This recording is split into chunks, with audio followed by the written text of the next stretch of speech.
In today's tech video, we are going to talk about what it's been like to own this soundbar right here. I'm going to review what it's been like to own this thing for 1 whole month.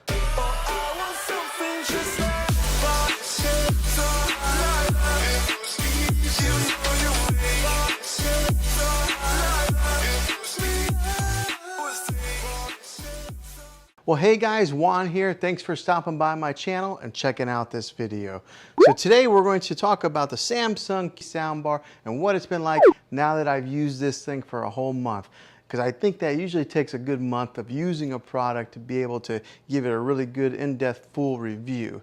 And so now that I have owned this thing for a month, I'm going to give you guys my thoughts on it. Now the way I'm going to structure this video is I'm going to give you guys a full review, and then at the end I will really give you my 1 month review thoughts on this. So if you wanted to just kind of get right to the 1 month thought process on this, you can fast forward the review portion of this video and go right to that at the very end.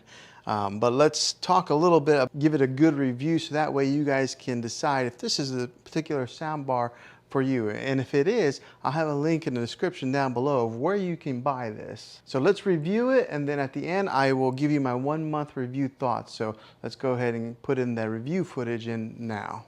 All right, so let's talk about the cosmetics on it first to get started off. So on the top and the side here, or on the front and the top here, it's got a metal grill that kind of gives you a little bit of that industrial feel. And it is a pretty solid soundbar. It's got a little bit of weight to it. I did not mount it onto the wall. I just kind of put it right here.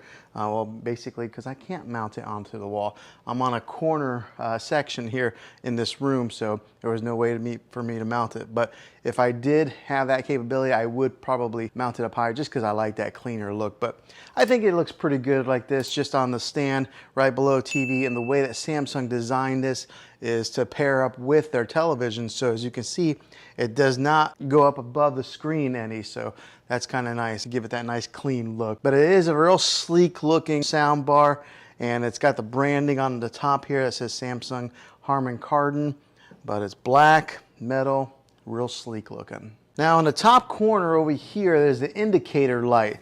So whenever I press on the remote here, you'll see it comes up on the screen there, the volume, but it also comes up there on the indicator light. It says direct in because I do have it hooked in with an optical cable. And then whenever I push up on it, there's a plus symbol. And then whenever you turn it down, there's a minus symbol. So the indicator light is only on this side of the sound bar all the way to your right. And then also on this indicator light, it lets you know what input you are running. So since I am running an optical cable to it, it says direct in. If I was running Bluetooth, it would say BT.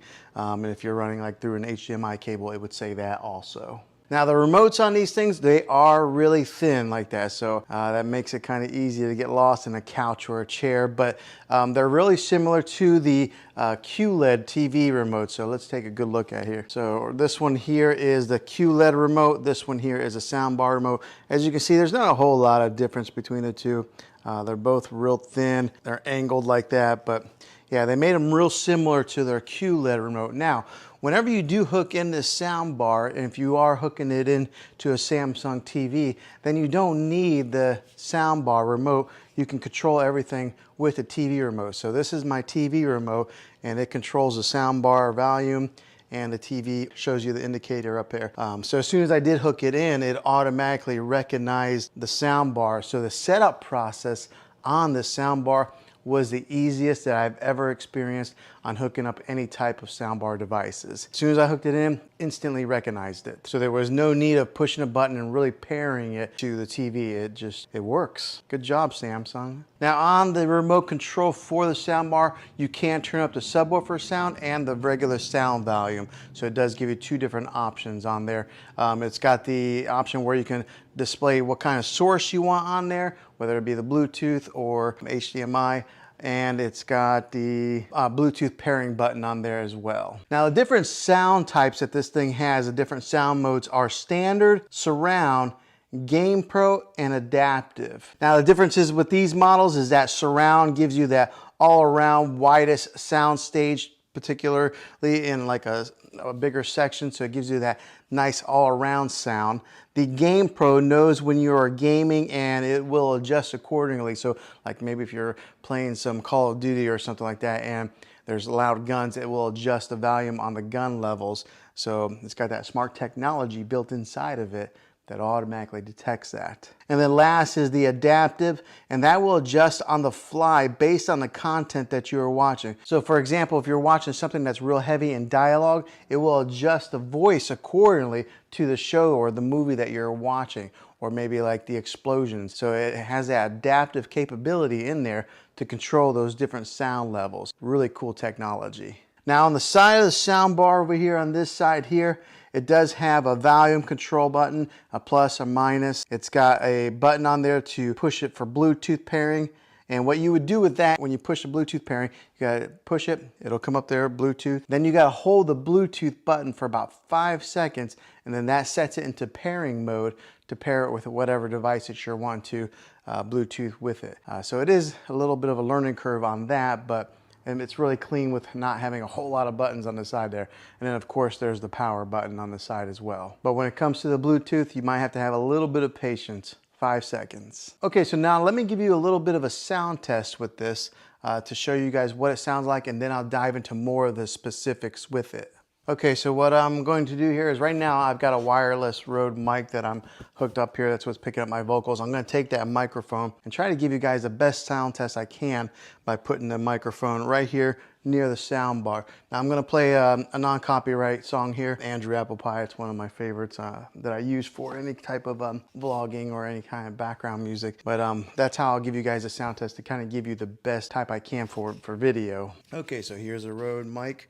We'll go ahead and put that thing right here in the center. And let's go ahead and play it.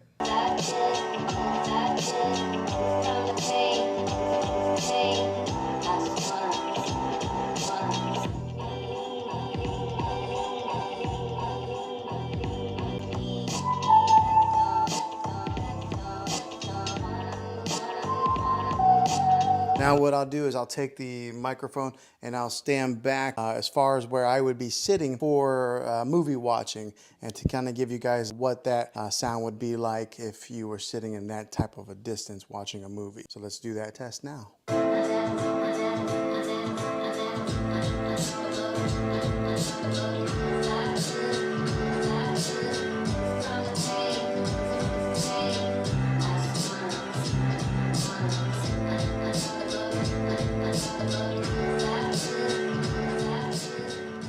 Okay, so that gives you a little bit of an example of what this thing sounds like. It's a great sounding sound bar. So let's talk a little bit about more of the specifics here. So this sound bar will get you 360 watts of power coming out of these speakers. So there are speakers on the top, and then there are speakers here in the front that are booming out, and then you got the sound bar that I have sitting on the floor there. Now it is a 5.1 sound bar, which means that you do get a dedicated center channel, which does a fantastic job of handling the vocals when it comes to any kind of movies or anything like that. My wife and I were watching a television show the other day, and I was really surprised at how well it balanced the vocals with some of the like explosions or anything that were in the background. So that dedicated center channel does a fantastic job with that. Now with the rest of the speakers that go around the dedicated center channel, they do a fantastic job of filling in all those mids and giving you an example of what is all around there. So giving you that surround sound feel, making this sound bar sound bigger than what it really is. Gives you that crisp sound, that big bass booming sound, and then it fills the room in really nicely. Now on the top of this sound bar, along the top right here, it's got that acoustic beam technology. Now what that is say there's like for an example, there's a car, you're watching Fast or Furious or something like that, and there's something on the screen that moves here and just kind of moves along with the screen. The beam technology will give you that sound that kind of goes right along with it, just like that, moving with the action that's on the screen. Some really cool technology.